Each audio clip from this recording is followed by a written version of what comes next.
주님께서 우리에게 주시는 말씀입니다. 너희가 전에는 어둠이더니 이제는 주 안에서 빛이라. 빛의 자녀들처럼 행하라. 우리가 예수님 믿기 전에는 이제 어둠이었습니다. 그래서 주님은 빛이시고 이제는 우리 또한 빛의 자녀다. 우리는 본래 죄인이었잖아요. 그렇지만 주님의 자녀이기 때문에, 근데 주님은 빛이시기 때문에 이제 빛의 자녀가 된 겁니다. 그래서 우리가 빛은 아닙니다. 빛은 아니지만 빛의 자녀라는 그 관계가 있는 겁니다. 그러니까 하나님의 자녀. 그렇기 때문에 우리가 의롭고 거룩하고 빛이 된 것. 그렇지만 나 스스로는 빛이 될 수 없는 것. 이게 왜 중요하냐면은 이것이 바로 하나님과 우리는 이제 뗄래야 뗄 수 없는 관계라는 겁니다. 그래서 하나님 없이 혼자 빛이 될 수 없고, 하나님 없이 우리가 천국 갈 수 없는, 그래서 우리는 전적으로 하나님께 의지하는 그러한 존재인 거죠. 그래서 우리가 믿는 것은 예수 그리스도. 우리가 믿는 그 신앙은 내가 의인이 아니라 나는 죄인이지만 내가 예수님의 희생 덕분에 내가 주님의 자녀가 되어서 그분의 빛의 자녀가 되어 내가 의인이 아닌 죄인이었지만 의인이라고 칭함을 입고 천국 간다. 이 개념입니다. 그래서 타종교는 스스로 열심히 선해지라고 얘기하죠. 못하는 걸 하라고 합니다. 그래서 타종교는 어떠냐면은 신의 능력을 믿지 않은 거예요. 신의 자비로움과 신의 거룩함, 그리고 하나님의 창조하심과 책임지심, 용서, 이걸 믿지 않기 때문에 우리 인간에게 스스로 선을 쌓고 선을 행해서 스스로 선이 될 수 있다. 그리고 스스로 신이 되거라 이렇게 얘기하면서 실제로는 타 종교는 사실상 신이 없는, 존재하지 않은 논리인 겁니다. 그러니까 스스로 선해지고 스스로 선을 쌓고, 너희가 스스로 선을 쌓다 보면 뭐 어떻게 알아서 많이 이제 의로워진 사람은 뭐 구원 받는다 라든지 스스로 신이 될 수 있다. 이제 이 논리인 거죠. 결국에는 하나님의 존재를 믿지 않으면 사람에게 스스로 열심히 노력하라라고 선행을 강조할 수밖에 없는 거죠. 그래서 스스로 선행해야 되기 때문에, 그래서 눈에 보이는 것들을 많이 강조를 할 수밖에 없습니다. 신이 있다면 사람의 내면을 보고 사람의 이제 창조를 하셨기 때문에 사람의 처음과 나중을 알잖아요. 그러니까 사람의 내면을 보시고 판단을 하는 반면 스스로 선을 쌓고 너희들이 가진 힘으로 천국 가야 된다라고 말하는 다른 종교 같은 경우는 스스로 내가 내 자신을 판단할 수가 없기 때문에 우리가 그 선이라는 그 가치를 눈에 보이는 율법 같은 거 하는 그 행실로 판단을 할 수밖에 없습니다. 내면을 모르니까. 그래서 절을 한다든지 뭐 재물을 바친다든지 어떤 행위적인 것을 이제 강조할 수밖에 없는 거죠. 그래서 눈에 보이는 그런 칸 행위를 통해서, 그래서 죄의식을 덜어내자라고 하면서 스스로 선을 쌓아서 그렇게 이제 의로워지라고 얘기를 하는 거고, 그래서 사람에게 내가 책임져 줄게, 내가 너희들을 구원해 줄게 라고 말하는 부모 같은 그 신은 우리 기독교 말고는 없는 겁니다. 근데 우리 기독교는 어떠냐? 스스로 책임지라고 말 안 합니다. 너희는 책임질 수 없다. 그거 너무 맞지 않나요? 우리가 뭐 의로워지고 싶지만 세상이 나를 가만히 안 놔두는 거죠. 그러니까 우리가 착해지고 싶지만 안 착할 수밖에 없는 이 상황들도 있고, 되면 누가 안 하겠습니까? 그러나 죄라는 것은 어쩔 수 없이 짓게 되는 거죠. 왜냐하면은 이 죄라는 것은 악해서 지는 것도 있겠지만 약해서 지는 게 더 많습니다. 그러니까 우리가 돈 없어서 죄 짓고, 마음에 상처 입어서 죄 짓고, 그냥 태어난 환경 때문에 죄 짓고, 이제 이런 부분들이 있는 거기 때문에 노력해서 스스로 할 수가 없는 부분이 있는 거죠. 왜? 우리는 계속해서 끊임없이 공급을 받아야 되잖아요. 우리가 사랑받지 못하고 공급받지 못하면 할 수 없는 거잖아요. 그러니까 우리 인간이 연약한 존재인데 인간이 어떻게 스스로 선을 쌓을 수 있겠습니까? 모든 것은 환경에 지배당할 수밖에 없는 건데, 그래서 우리가 믿는 하나님은 어떻게 말씀하시냐면은 우리가 먼저 죄인이라는 것을 일깨워 주십니다. 그리고 우리가 스스로 아무것도 그 어떤 것도 스스로 할 수 없음을 말해 주십니다. 그러면서 하나님께서 스스로 해결할 수 없는 그 죄악들, 너희들에게 아무리 이런 율법을 주어도 너희는 지킬 수 없다. 그러나 이 율법들을 완전히 내가 해결하겠다. 그러면서 스스로 우리를 위해서 대신 죽어 주심으로 말미암아서 다 해결했다고 말씀하시는 겁니다. 그래서 내가 책임질게. 너희들은 가만히 있어라. 그냥 나를 따르거라. 너희는 가만히 있고 너희의 죄는 내가 해결할 테니까 너희는 그냥 나를 따라오면 된다. 그겁니다. 복음이. 그래서 이건 정말 누군가가 있으니까 이렇게 얘기를 하는 거 아니겠습니까? 그러니까 타종교는 신이 없다니까요. 없으니까 너가 스스로 해결해라. 이렇게 얘기하는 거죠. 근데 있으니까 내가 책임질게. 그렇게 책임질게라고 말하는 주체가 있으니까 이게 하나님이 계시다는 걸 스스로 증명하는 거 아니겠습니까? 그러니까 책임진다고 하는 거죠. 그래서 그걸 믿느냐 안 믿느냐, 보느냐 안 보느냐, 그거죠. 우리의 그 자유의지 속에 내가 스스로 할 수 없구나라는 것을 깨달은 사람, 사람들이 정말 스스로 할 수 없는 그 무능력 속에서 우리가 넘어지고 쓰러지겠지만 그래도 불구하고 우리가 어떤 그 신의 존재를 갈망하며 그 하나님의 손을 잡고자 할 때, 그때 우리의 믿음의 눈이 떠지는 것입니다. 그래서 우리가 예수 믿을 때는 잘 될 때보다는 안 될 때, 막혀 있을 때, 답이 없을 때, 길이 안 보일 때, 그때 하나님을 볼 수가 있는 거죠. 그래서 본다는 말의 의미는 뭐 눈으로 보는 거 아니겠지만 느껴진다, 믿어진다, 이제 이 말인 거죠. 그래서 내가 잘 될 때, 하나님 필요 없을 때, 굳이 필요 없을 때는 안 보이는 겁니다. 그러나 내가 필요로 할 때, 내가 그 어떤 것도 나의 힘으로 할 수 없을 때, 그때 우리가 신의 존재를 찾게 되고 그분은 늘 내 옆에 계셔 왔기 때문에 그게 비로소 보인다는 겁니다. 여러분 착각하실 수 있는데, 하나님이 찾아오셨냐? 원래 계셨다. 원래 있는데 내가 보고 안 보고, 그 문제인 거죠. 어떤 사람은 눈을 감고 있고 어떤 사람은 눈을 뜬 거죠. 그래서 하나님께서 멀리 계셨다가 어느 날 찾아오신 게 아닌 겁니다. 계속 내 앞에 있으셨는데, 계속 부르고 계셨는데 내가 모른 척을 하다가 내가 이제야 눈을 뜨게 된 겁니다. 그래서 전에는 어둠이었다 이거죠. 아무것도 볼 수 없는 캄캄한 상태. 그러나 이제는 너희들이 믿게 되었고 영접했으니 너희들은 이제 빛이 되었다. 너희들이 예전에는 죄인이었고 죄 많이 지었겠지만 다 안다, 걱정 말아라. 그러나 너희들은 죄인이고 정말 엄청난 악인이었지만 빛의 자녀가 된 거다. 신분이 바뀐 겁니다. 그래서 이걸 이해를 잘 못하면 그래도 난 죄 짓는데요, 난 악인인데 그래도 난 지옥 가지 않을까요? 그래서 신분이 바뀌었다는 겁니다. 빛의 자녀. 그래서 빛의 자녀인데 지옥 가면 되겠어? 하나님 딸인데 하나님 딸로서, 하나님의 아들로서 지옥 가진다. 그렇게 하면 이제 말이 안 맞잖아요. 그래서 우리가 주님을 이제 믿는다는 거, 그분의 권세를 이제 믿는다는 거, 그분의 소유라는 걸 인정하는 그 자체가 내가 천국 간다는 것을 받아들여야 됩니다. 그래서 만약에 이 복음을 받아들이지 않으면 나는 빛의 자녀인데 그러나 나는 죄 지었으니까 지옥 갈 것 같아, 이렇게 얘기하면 이게 말이 안 되는 거죠. 이것이야말로 하나님을 모욕한 행위가 되는 겁니다. 그러니까 우리가 이제까지 뭘 착각했냐면 죄의식 강한 척, 거룩한 척, 의인인 척, 죄에 민감한 척 하면서 빛의 자녀라는 것을 받아들이지도 못한 그런 형편에 있었다는 것입니다. 아시겠죠? 천국 못 갈 것 같아, 지옥 갈 것 같아, 이런 것이 이 복음을 모욕하는 그 행위다. 그래서 교회 다니는 사람들한테 함부로 당신 지옥 갈 수 있습니다, 그것도 아주 악한 말인 겁니다. 함부로 하면 안 된다. 물론 하나님이 메시지 줘서 선지자처럼 할 때도 있겠지만 그런 거 빼고 지나치게 복음을 훼손하는 막말을 하면 안 된다는 겁니다. 이게 아주 중요한 부분인 거예요. 그래서 내가 내 죄책감에, 내 의로움에, 내 거룩함에 취해서 나 지옥 갈 것 같아 라고 하는 것은 이제 관둬야 한다. 빛의 자녀면은 자녀답게, 자식답게, 애답게 굴어라는 거죠. 그러니까 애가 엄마 아빠가 아니라고 하는데 우길 필요 없다.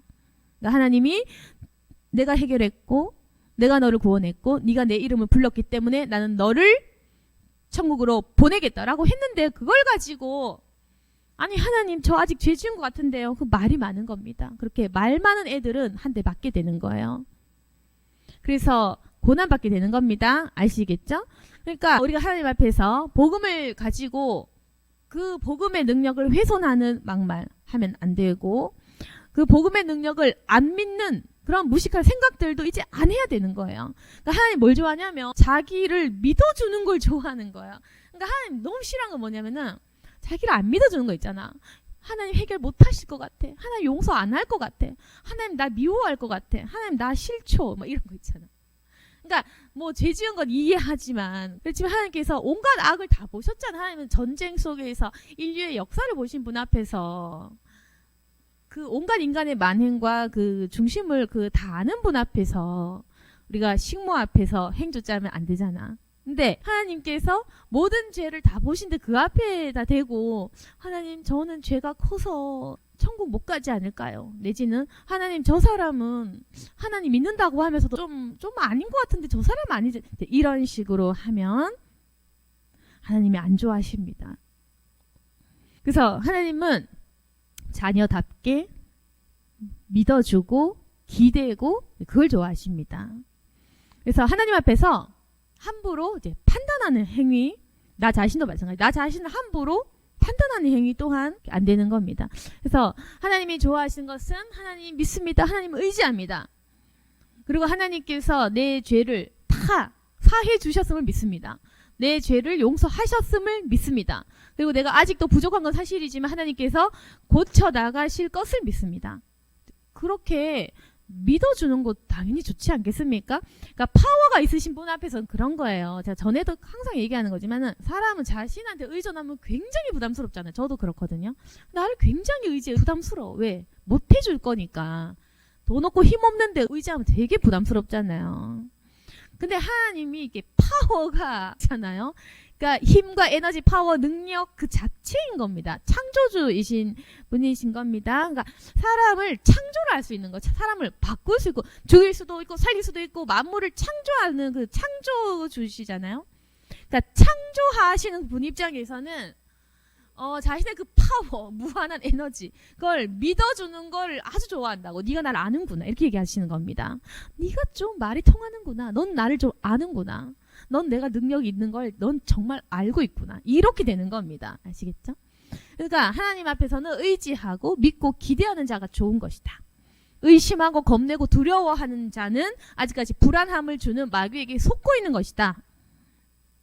그래서 하나님은 자신을 기대하고 믿어주는 걸 굉장히 좋아하세요.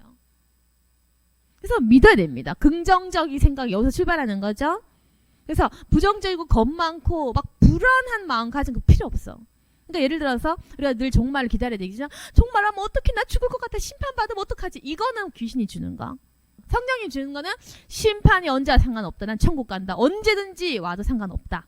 내일 와도 상관없고 천년 뒤에 와도 상관없다. 나는 언제든지 종말이 와도 구원받았으니 할렐루야. 이게 이 긍정적인 생각. 이게 성령님이 준 생각. 이거고 종말 오면 난 죽었다. 이제 어떡하지. 이거는 이제 마귀가 주는 생각. 네. 그리고 마귀가 주면 또 불안은 있죠. 물론 걱정하고 중보하는 그 심령은 좋은 건데, 근데 그게 중보하고 기도하는 그 에너지가 아니라 불안, 근심, 걱정으로 뒤엎, 그것도 마귀가 주는 걸 수도 있어요. 우리 가족은 다 지옥 가면 어떡하나, 이런 두려움 있잖아.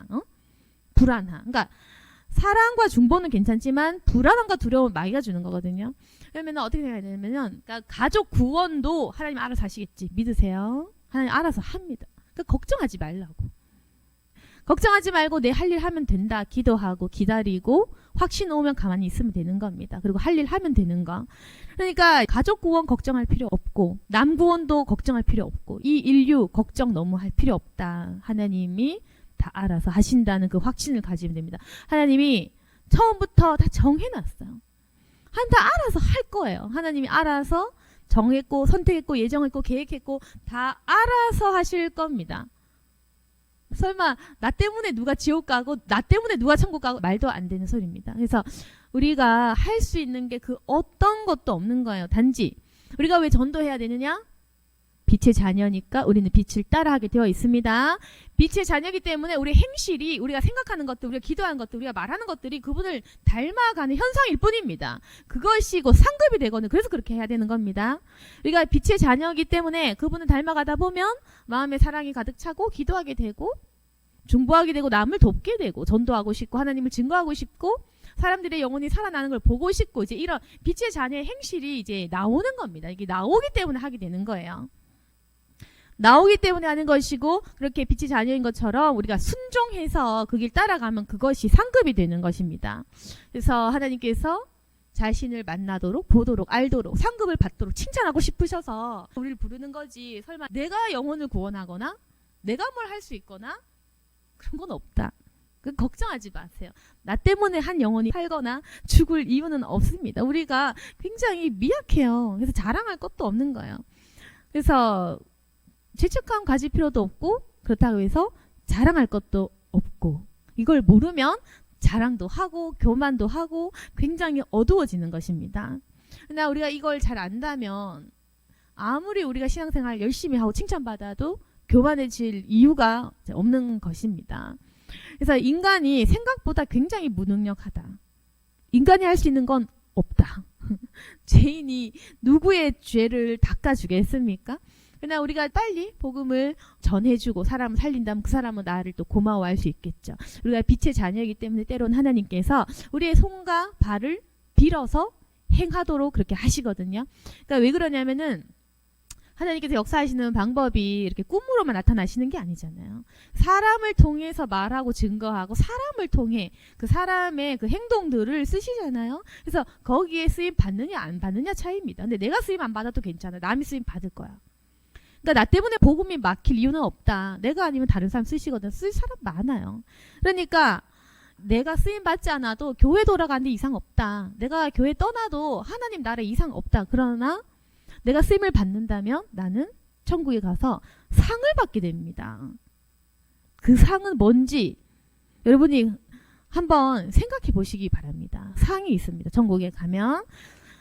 그래서 우리가 그러면은 이제 주 안에서 비치고 빛의 자녀들처럼 행해야 되는데 이게 사실은 자연스러운 거거든요. 이게 안 자연스러울 수가 없습니다. 하나님의 빛의 자녀가 되면은 이게 자연스럽게 따라 나옵니다. 그래서 열매라고 하는 거죠. 꽃이 피고 지고 이렇게 하면서 열매 맺는 그 자연스러운 과정처럼 당연하게 빛의 자녀가 되면 빛을 담게 되고 생명력이 있으니까 열매를 맺게 되고 그러면 성령의 열매는 뭐냐면은 착함, 의로움, 진실함 이렇게 되는 거죠. 그러니까 원래는 우리가 예수님 믿기 전에 생각해 보시면 안 착했던 거예요. 안 착했고 단지 착한 척을 한 거겠죠. 욕 안 먹으려고 착한 척은 했겠죠. 그 사람들한테 왕따 안 당하려고 착한 척은 했을 것입니다. 살아남아야 되니까 착한 행실까지는 했을지도 모릅니다. 나 여기서 말하는 거는 정말 착한 거. 진실한 거 있잖아요. 내 속을 보란 말입니다. 시기 질투 안 한 적이 있었는지 내 속을 보란 얘기입니다. 남을 정말 근심 걱정하고 남을 위해 주고 그 내 속이 있잖아요. 그래서 그 속이 우리가 항상 악했는데 그리고 우리가 항상 불의에 타협됐잖아요. 나에게 득이 된다면. 네. 그리고 항상 거짓말도 잘하고 남 앞에서 가식과 이런 것들 우리 다 습관이지 않습니까? 모든 사람이 다 그렇잖아요. 어떻게 진실하게 내 마음 다 표현하겠어요? 그럼 사람들이 싫어하는데 진실하게 우리 속에 있는 거 한번 끄집어내 보세요. 사람들이 싫어하잖아요. 그러니까 우리가 항상 그 가식과 좀 허례허식으로 살아갈 수밖에 없는 이 세상이 어쩔 수 없는 건데 그러나 우리가 이제 빛의 자녀가 된다면은 진실함에서 우러나오는 진정한 착함이 나오는 겁니다. 그걸 경험하시고 그렇게 행하셔야 됩니다. 여러분들도 조금씩 다 지금 경험하고 계실 겁니다. 내가 이전에는 안 그랬는데 좀 뭔가 남을 돕고 싶고 나도 이제 좀 잘해보고 싶고 나도 이제 좀 진실하게 되고 뭔가 거짓말이 안 나오고 내 모습 있는 그대로 얘기를 좀 해보고 싶은 그런 거 다 이거 출발인 겁니다. 빛의 열매를 맺게 될 거예요. 그래서 출발을 하면 열매 맺게 되어 있다. 여러분 이제 교회 다니게 되면은 거짓말이 좀 싫어지고 힘들어지고 불의한 사회에 나가면 좀 되게 껄끄러워지고 이렇거든요. 이게 다 우리가 열매 맺는 과정인 겁니다. 그래서 이제 교회 다니게 되면 성령 받으면 예수 영접하면 그 순간 조금씩 착해지는 그 과정에 이제 진입이 되는 거예요. 약간 그 불의를 보면 기분 나쁘고 거짓말이 싫어지는 거. 그래서 이제는 우리가 이런 열매 맺는 자가 될 것인데 10절에 보시면 주를 기쁘시게 할 것이 무엇인가 시험해 보거라. 주를 기쁘시게 할 것이 무엇일까요? 11절 너희는 열매 없는 어둠의 일에 참여하지 말고 도리어 책망하라. 우리 본래는 좀 어둠에 참여 많이 하지 않았습니까? 각자의 생활은 좀 다 다를 건데 우리가 처해 있는 그 상황에 따라 내가 어떤 학업을 하면서 직장 생활을 하면서 돈을 벌면서 아니면 내가 가정 생활을 하면서 어두운 일이 있을 겁니다. 저는 모르지만 여러분은 자기만 알고 있는 열매 없는 어둠의 일이 있습니다. 대부분은 술 먹고 흥청망청하는 그런 유흥과 관련된 일일 수도 있고 사람들하고 이게 돈에 섞인 그런 물질적인 일도 있고 그런 거죠. 근데 이제는 그거 하지 말아라. 어둠의 일이 있잖아요. 열매 없는 어둠의 일. 단순히 돈 버는 건 어둠이 아니고요. 사람을 손해에 끼치는 일 있죠. 불법적인 일이나 사람들을 해치는 일들 이런 것들입니다. 사람을 미워할 수밖에 없는 일, 사람을 완전히 좀 속여야지 되는 일 그런 거 있잖아요. 제가 뭐 구체적인 직업을 다 나열할 수는 없지만 그런 일을 하지 마. 열매 없는 어둠의 일, 사람을 괴롭혀야 하는 일, 사람을 해쳐야 되는 일, 불법적인 일 그런 거 있을 겁니다. 여러 가지 일들이 있을 거예요. 유흥과 관련된 일도 있을 겁니다. 그런 거 참여하지 마라. 도리어 책망해라. 이제는 예수님 믿는 사람답게 세상적인 가치관에 휘둘리지 말고 세상 사람들은 재미있으면 불법적인 것도 하지 않습니까? 사람들은 그냥 쾌락을 주는 존재이기 때문에 재밌으면 심심하면 그리고 내 기분 만족되면 그냥 흥청망청 해서 어두움의 타락의 길로 접어드는 거. 그러면서 막 즐기고 그 좋다고 그렇게 하죠. 그래서 이제는 그런 어두운 일들 그런 거 하지 말아라. 그래서 그런 거 오히려 책망해야지. 여러분 아시죠? 제가 말 안 해도 12절 그들이 은밀히 행하는 것들은 말하기도 부끄러운 것들이다. 이런 거 있을 겁니다. 은밀히 행해야 되는 거. 사람 안 볼 때 하는 거 있잖아요. 들키기 싫고 내 아내에게 내 남편에게 내 자식에게 들키기 싫은 것은 그거 다 안 좋은 거라고 보면 됩니다. 은밀히 행해야만 하는 것들 말하기도 부끄러운 것들을 하지 마라. 그런 걸 끊어라. 그래서 13절 책망받는 모든 것은 빛으로 말미암아 드러나나니 드러나는 것마다 빛이니라.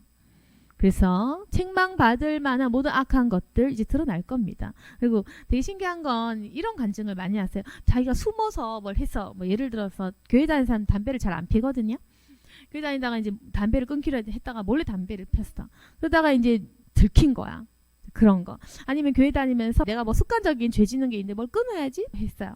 근데 지나가다 또 들킨 거야. 근데 그런 것들 있잖아. 교회 다니면서 끊어야지 생각하는 것들이 이렇게 들키게 하는 그런 일들이 많더라고요. 그래서 막 들키게 하면 하나님이 좀 끊게 하세요. 내가 잘 안 되잖아요, 끊는 게. 근데 끊게 이렇게 유도를 하십니다. 그리고 스스로도 좀 찝찝하게 되는 거죠. 그래서 이제 하나님께서 말씀하시는 것은 14절 잠자는 자여 깨어서 죽은 자들 가운데서 일어나라. 그리스도께서 너에게 비추이시리라 하셨느니라. 우리가 그전에는 마치 잠자는 것 같이 어두운 상태였습니다. 그러나 우리가 이제는 깨어서 죽어있는 자들 가운데서 일어나라고 하는 거죠. 그래서 15절 이제 너희가 어떻게 행할지 주의해서 지혜 없는 자같이 하지 말고 지혜 있는 자같이 해서 세우라 하기를 내가 악하니라. 그래서 이제 그럼 나는 이제 빛의 자녀인데 어떻게 행할까? 지혜를 가지라는 거죠. 지혜를 가지고 세월을 아끼라는 겁니다. 그러니까 지혜가 없으면 어떤 일을 하냐면은 미룹니다. 지혜 없는 사람은 일단 미뤄요. 그게 지혜 없는 자의 특징인 거예요. 지혜 없는 자는 일단 무조건 미루고 본다. 그러니까 지혜 없는 자의 특징은 좋은 건 미뤄. 나쁜 거 일단 합니다. 지혜 없으면 나쁜 거부터 먼저 하고 재밌는 거, 나쁜 거, 안 좋은 거, 몸에 안 좋은 거, 몸에 해로운 거, 악한 거 이제 이런 거부터 일단 먼저 합니다. 지혜 있는 자는 좋은 걸 미루지 않아요. 지혜 없는 자는 올바른 말, 바른 말, 그래 맞아. 이제는 내가 해야 돼. 이제 내가 건강 지켜야 돼. 이제 내가 돈 모아야 돼. 이제 내가 똑바로 살아야 돼. 이제 유흥 끊어야 돼. 이거 해야 돼. 지혜 있는 자는 당장 하고 지혜 없는 자는 죽을 때까지 미룹니다. 그게 지혜 없는 자의 특징인 거야. 왜 미루냐? 지혜가 없으니까 미루지. 그게 특징이니까. 그러니까 이유 없는 거면 그냥 무식하면 그냥 그렇게 할 수밖에 없는 거예요. 그러니까 지혜 있는 자는 지혜 없는 자고 답답하잖아. 너 왜 미루는? 그럼 묻지 마. 이유가 없으니까. 지혜가 없으니까 미루지. 그러니까 지혜 없는 자는 좋은 일 해야 될 일 똑바로 사는 거 그걸 미룬다. 근데 봐요. 지혜 없는 자 같이 하지 말고 너 지혜 없지. 지혜 있는 자 같이 해라. 너도 지혜 있는 자 같이 해라. 답은 그거야. 지혜 없는 자한테 가서 저는 얘기합니다. 지혜 있는 자 같이 해라. 잔소리가 되는 거죠. 전 잔소리 좀 자주 하는 편인데 이제는 입을 좀 다물고 있지만 그러니까 이제 자꾸 잔소리 나오는 겁니다. 지혜 있는 자 같이 해라. 너도 저 사람처럼 해라. 세월을 아껴라. 때가 악하다. 세월 아끼라는 겁니다. 시간 간다 이거죠. 그래서 지혜 없는 자는 인생 귀한 줄 모르고 시간 낭비하면서 시간 귀한 줄 모르는 거예요. 근데 지혜가 있을수록 내 시간이 너무 귀한 겁니다. 1분 1초도 굉장히 아까운 거. 저도 그렇거든요. 집에서 놀아도 제가 너무 시간 아까워. 지혜 있는 사람은 그 시간의 중요도를 알기 때문에 그렇습니다. 지혜 있는 자는 이 시간에 내가 뭘 할 수 있을지, 뭘 획득할 수 있을지, 이 시간을 날려버리면 내가 어떻게 망하는지 알기 때문에 시간 단위로 생각하는 거예요. 지혜가 있으면 시간이 굉장히 소중하거든요. 쓸모없는 일에 안 휘말려. 왜 쓸데없이 남의 일에 휘말려가지고 인생을 베리냐. 그거죠. 그러니까 지혜 있는 사람은 시간 아낀다. 시간 활용 잘한다. 시간을 아껴 쓴다. 시간을 귀한 데 쓴다. 쓸모없는 소모전 안 한다. 쓸데없는 일을 안 한다는 거죠. 그래서 유튜브 같은 거 악플 달고 남욕하고 이런 거 있잖아. 그런 거는 정말 할 일이 너무 없고 지혜가 없는 사람이 하는 겁니다. 그래서 참 세월을 아껴야 되는데 지혜가 없는 사람 어차피 이렇게 사나 저렇게 사나 누워 잠만 자니까 시간이 안 아까우니까 그렇게 하는 거죠. 그래서 시간을 안 아끼는 사람의 특징. 할 일이 없다. 해도 득이 될 행동이 없다. 아무것도 못한다. 이런 사람은 남아 도는 것이 시간이니까 아무거나 하고 그냥 시간을 펑펑 씁니다. 근데 이제 지혜 있는 자같이 해야 돼. 그러니까 시간 아껴야 되고 이 시간에 내가 할 수 있는 엄청나게 많은 것들이 있는 거죠. 내 건강을 위해서, 내 육신을 위해서, 내 영혼을 위해서, 나의 교회를 위해서, 나의 하나님을 위해서, 내 부모를 위해서, 내 형제를 위해서, 내 가족을 위해서, 내 인생을 위해서, 천국을 위해서 할 수 있는 게 얼마나 많은데 할 게 너무 많은데 방황하고 남욕할 시간 없다. 그러니까 17절 어리석은 자 되지 말고 이제 그만해라 이거죠. 근데 어리석은 자 되지 말고 오직 주의 뜻이 무엇인가 이해하라. 여러분 그래서 항상 그 지혜를 구해야 됩니다. 성경의 모든 은사 중에 제일 1위는 사랑이요. 그 다음 지혜. 사랑이 너무 중요한 거예요. 사랑이 있으면 사실은 지혜가 따라다닐 건데 사랑이 가장 중요한 것이고 그 다음에 제가 추천하는 것은 지혜가 있어야 돼요. 오직 주의 뜻이 무엇인가 이해를 좀 해보라는 겁니다.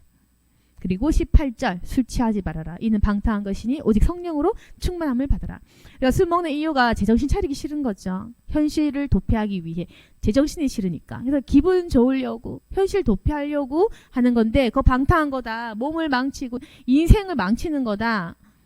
현실 도피하고 싶으냐? 성령으로 충만을 받아서 현실을 이길 수 있는 권세를 받아라. 술 취해서 도피해봤자 남는 것은 숙취, 남는 것은 카드비, 그리고 돌아오는 것은 사람들의 욕설과 비난밖에는 없는 거죠. 뭘 이런 걸 하냐. 술 먹어봤자 빨리 주는 것밖에 더 되겠어?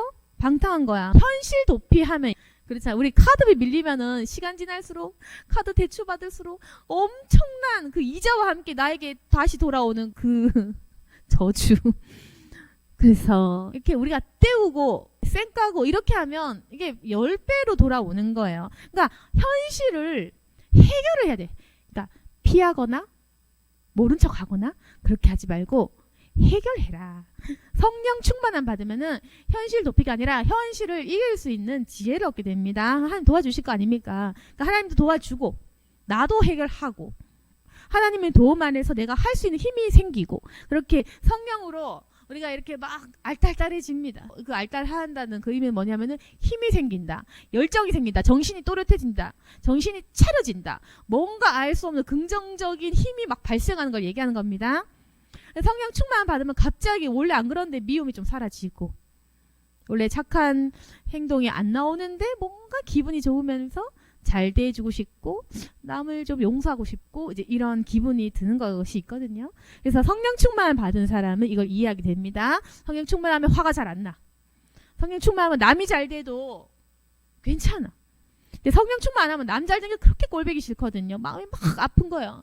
남 잘 되는 게 너무 속상하고 마음이 너무 저릿저릿해서 기분이 너무 다운돼 나랑 비교되거든. 성령 충만 안 하면 남이 잘 되면 너무 속상해. 슬퍼. 남이 잘 된 게 너무 슬퍼. 내가 안 되니까. 근데 성령 충만하면 저같이요. 돈 하나도 없어도 이게 질투가 안 생기는 거예요. 남이 잘 되기를 바라는 거죠. 그래서 성령 충만하면 내가 그지어도 괜찮아. 우리 집 마음이 아프잖아. 남이 잘 되니까. 근데 아니야. 성령 충만 받으면은 내가 거진데 남이 재벌 되게 중보를 막 해주는 거예요. 저처럼. 그러니까 남의 중보를 할 수 있게 되는 겁니다. 그래서 남이 잘 되는 게 원래 그 마음이 아프잖아. 남이 잘 되면 미치겠잖아. 배 아파서. 근데 성령 충만 받으면은 남이 잘 될 때 제일 기쁩니다. 무슨 말인지 아시겠나요? 남이 잘 되는 게 제일 기쁘고 남이 잘 되는 게 내가 살아있는 이유가 되는 거고 남이 잘 될 때 그냥 그게 내 인생의 직업이고 목적이고 비전이 되는 겁니다. 그게 성령 충만한 사람이 가지고 있는 생각과 사고방식인 겁니다. 그 사람을 하나님께서 지켜주시고 보호해주시겠죠? 그래서 이런 성령 충만한 사람이 하나님한테 응답받는 거 너무 당연한 그 질투할 필요 없어.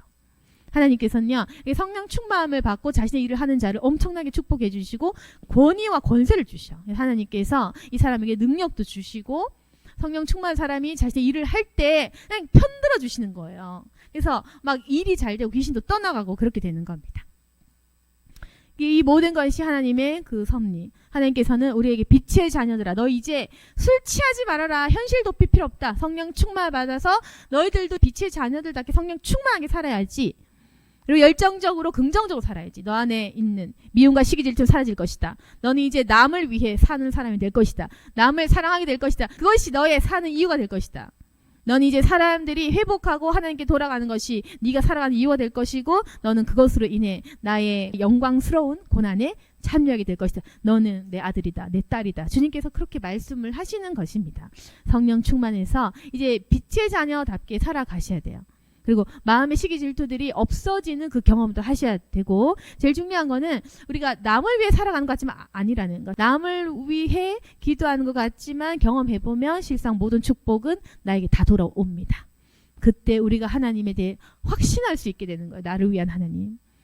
나에게 일 시키려고 날 찾아온 하나님이 아니거든요. 무슨 일을 하겠어. 능력도 없는데.